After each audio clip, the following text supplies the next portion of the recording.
voyez quel mot-clé performe le mieux sur telle ou telle page. Ça aussi, c'est une mesure. Effectivement, avec Google Analytics, vous pouvez très bien voir sur quelle page tel ou tel mot-clé a amené plus ou moins de visites, plus ou moins de visites qualifiées et plus ou moins de conversions par la suite. Ces mots-clés, vous pouvez vous en resservir éventuellement pour améliorer la visibilité de votre site, la fréquentation de votre site, ou à contrario, et on n'y pense pas forcément, les utiliser en mots-clés de critères négatifs sur vos campagnes AdWords. C'est-à-dire que si, lorsque j'ai entendu cet exemple-là ce matin, et je m'empresse tout de suite de le ressortir, lorsque vous vendez des piscines, vous êtes constructeur de piscines, vous ne pouvez pas forcément que lorsque vous êtes piscine, on compte sur vous.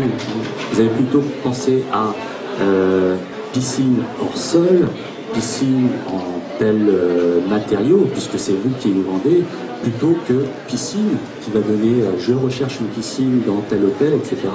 Et si jamais vous aviez fait une campagne AdWords dessus, ce sont des clics qui vous enlèvent de l'argent inutilement. Donc les mots-clés qu'on trouve, ce n'est pas seulement pour le côté positif, comment bien référencer, c'est aussi pour le côté critères négatifs d'AdWords, par exemple. Le cheminement du visiteur. On parlait du cheminement tout à l'heure. Pourquoi on en a besoin?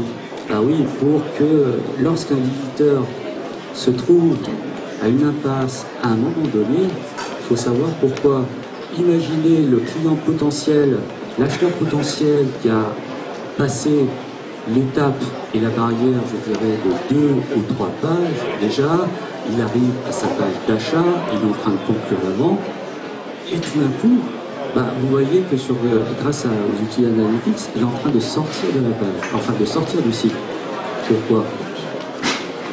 Alors, je ne connais pas la réponse, bien entendu, mais grâce au moins à ce renseignement, vous pouvez analyser, vous pouvez vous demander si derrière, lorsqu'il s'est arrêté là, est-ce qu'il n'y a pas un manque d'information?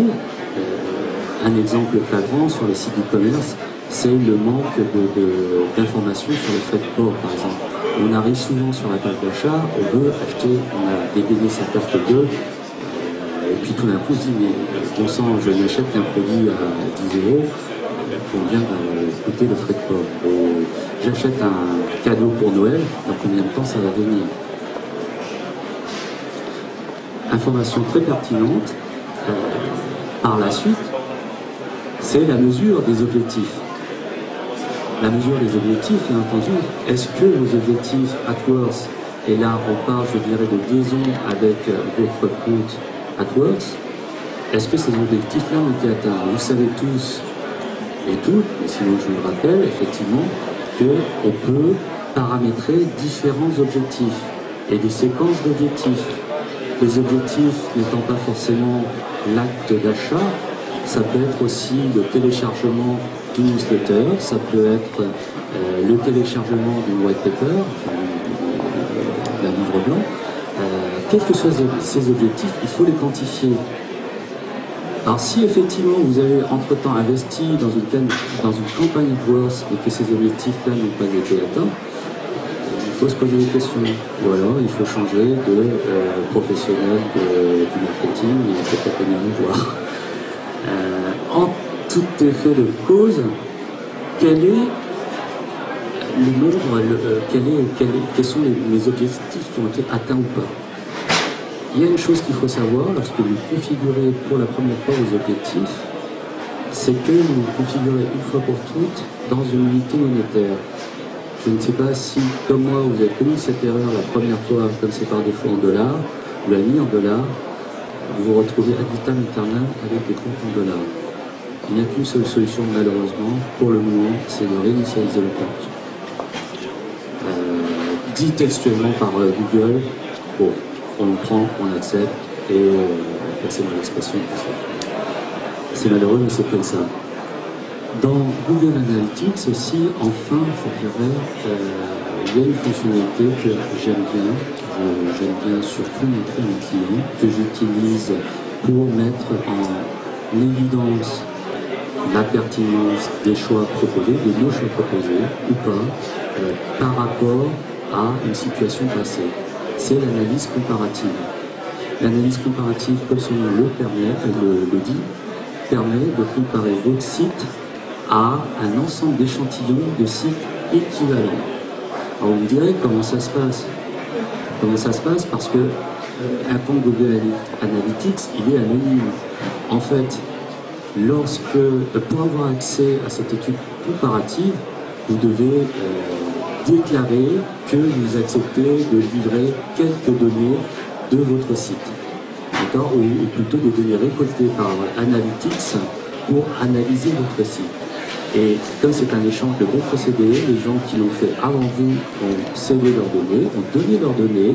Ça permet d'avoir un échantillonnage de sites, de taille et de cibles et d'envergure équivalentes.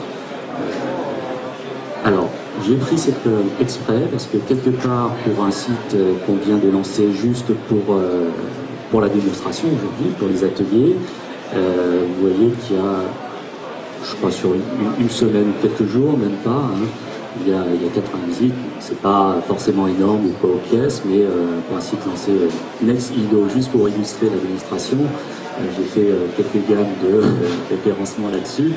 Donc c'est pas mal. Et par contre, ce qui est mieux, c'est par rapport au benchmark, vous voyez les chiffres, plus 750% par rapport à la concurrence. 211 pages vues par rapport à la moyenne qui est seulement de 17 pages. Plus 1200% par rapport à la concurrence. Les pages par visite, bon, j'ai pas eu forcément le temps de faire beaucoup de pages, mais il y a quand même 2,6 pages par visite comparé au 1,67. Là, c'est un petit peu moins, ce n'est seulement que 55% de plus. Vous avez bien compris que plus on a de verre, et plus le chiffre est élevé, mieux c'est. Donc j'en ai, je dirais, j'ai fait vraiment un rapide survol de ce qu'on pouvait faire ou ne pas, enfin surtout de ce qu'on pouvait faire avec quelques fonctionnalités de Google Analytics, vraiment rapide. Je suis bien conscient qu'il y en a beaucoup d'autres et que on peut développer ça pendant des heures. C'est pour ça que, voilà, on arrive à la séance, je dirais, au moment où vous pouvez poser des questions plus poussées ou autres selon vos envies.